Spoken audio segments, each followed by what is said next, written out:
Donald Trump? Is he part of that? Donald Trump is one of the gayest people I've ever seen. Elaborate. Donald Trump is old school gay. Because, gay guys used to be mean before media training. And they're nice now. Gay guys are nice now. Donald Trump is old school gay where he should have been like a red carpet fashion advisor or something. Got it. He should have been standing on the side and being like, that dress, honey, I don't think so. That would have been amazing. I would have watched every night.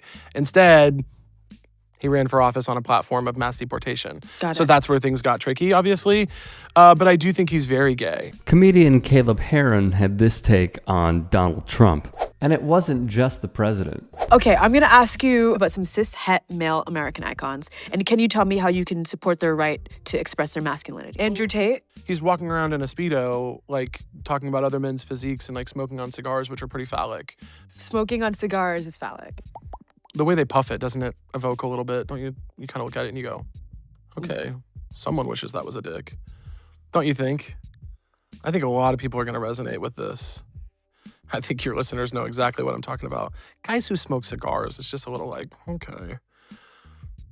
What is this? The Sopranos?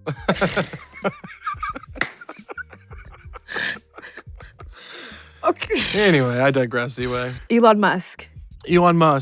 Stop with the jumps. Then they would discuss Caleb's space, not necessarily stand-up comedy, but... Do you think that male podcasters are a community that deserve to determine the election? Well, no, I wouldn't have that be happening personally. If I could make the world different, I wouldn't have, Joe Rogan, the Paul brothers, and all those guys impacting U.S. democracy. But I guess that is where we're at. Is that the country we deserve? Oh, probably deserve. Yeah, I think it's a pretty rough way to start a country the way that we did it. But yeah, probably what we deserve. And what was the rough way that this country started, to be clear? Right. So I would go ahead and say slavery, the genocide of Native American people. Got it. I would consider that to be rough. And lastly, Democrats and Republicans alike are trying to find their base. What is your advice for reaching male audiences in this podcast space? My advice for Democrats, Republicans are already kind of finding an angle on it. Don't tell people the economy is going well when they can't pay their rent. Make people's lives better. Make their groceries more affordable. But I guess if you want the real answer, or the silly podcast answer, it'd be like, talk about football and barbecue. But I think, like, seriously. Wait, why did you say that? Because that's, like, I think there is this conception that, like, men are, like, these, like, basic... like stupid creatures who just want to like talk about dumb stuff. But it's like, well, no, most men, just like most women and most trans people and most people in the country in general, are working class. And a lot of the Democrats' last message was actually the economy is going great, but it's not. One thing I'd like to get back to is this joke of Trump being a gay man, because some have really played into it. But Arnold Palmer was all man, and I say that in all due respect to women, and I love women. But this is a guy that was all man. His man was strong and tough. And I refuse to say it, but when he took showers with the other pros, they came out of there, they said, oh my God, that's unbelievable. I had to say it.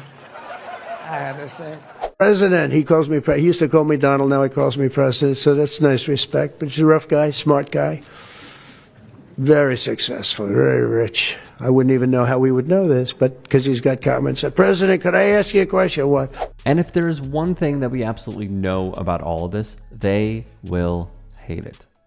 They will despise it. I've seen this trend on TikTok for quite some time, and every time I do laugh, because the way that Donald Trump, first off, mannerisms, the way that he dances with both hands, the way that he speaks of people that he likes, specifically that story of being in a golf locker room. And this was, I believe, if I'm correct, it was in Milwaukee, I want to say. I'm sorry, it was in Pennsylvania. My apologies. Because that's where Arnold Palmer was born. And this is on the campaign trail. So that quote directly, when he took the showers with other pros, they came out of there, they said, oh my God, that's unbelievable. I had to say, we have women that are highly sophisticated here, but they used to look at Arnold as a man. It's unbecoming. Unbecoming of a president. It's also unbecoming when someone like him talks about his daughter that way and is unafraid to say pretty grotesque things. Going back to Ziwe and Caleb Hearon, it's a must-watch. I think all of Ziwe's stuff is must-watch. She has been a writer for a long time. I believe she wrote for Jesus and Mero along with other shows. And then during the pandemic, she started doing Instagram Lives, built up a humongous following, which she already had already, got even bigger. And then she had on humongous names and asked them very uncomfortable questions. Very, very, very uncomfortable questions. What I do think is funny is when someone matches her energy and you see her kind of like go back into a corner and she's not one to answer stuff, but like a great example is the Roy Wood Jr. episode. That was phenomenal. Phenomenal. Where she asked, what is something that you should, what's some advice that you could tell the American youth? And he just goes, without even a slight pause, leave. The United States of America is a big HOA country. And she was just flabbergasted, like, oh, so there's no hope. Leave. He's like, yes, leave. I remember the Chet Hanks episode. Really weird, but funny. Super funny. The Alana Glazer episode. Awkward, but funny. That's what she's going for. It's really interesting to see how transforming over time, media has become the Barbara Walters to just having fun and laughing, which can be great and also detrimental to the industry, which I've talked about many, many, many, many, many times. Lastly, Caleb Hearon had a great answer on the podcast space. A great answer. And it got me thinking, what could possibly the Dems do? You know, what could they do to try and win over voters? And they're not.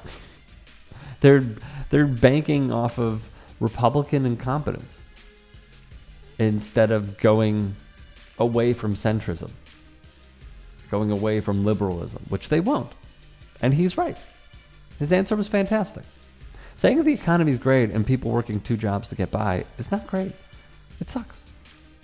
And then his answer about football in the podcast space, also awesome. So please check out these individuals, Caleb Hearon and Ziwe. They are both fantastic. Hey, I appreciate you watching. Now, if you can, please do become a channel member by going to youtube.com/TYT Sports and clicking the join button. If that's too much for you, you can just go to tyt.com/join to become a member. It helps all of us out here at the Young Turks and keeps our network afloat. In addition, you could follow me on my socials on Twitter, Instagram, and TikTok. Appreciate the love. Have a great day.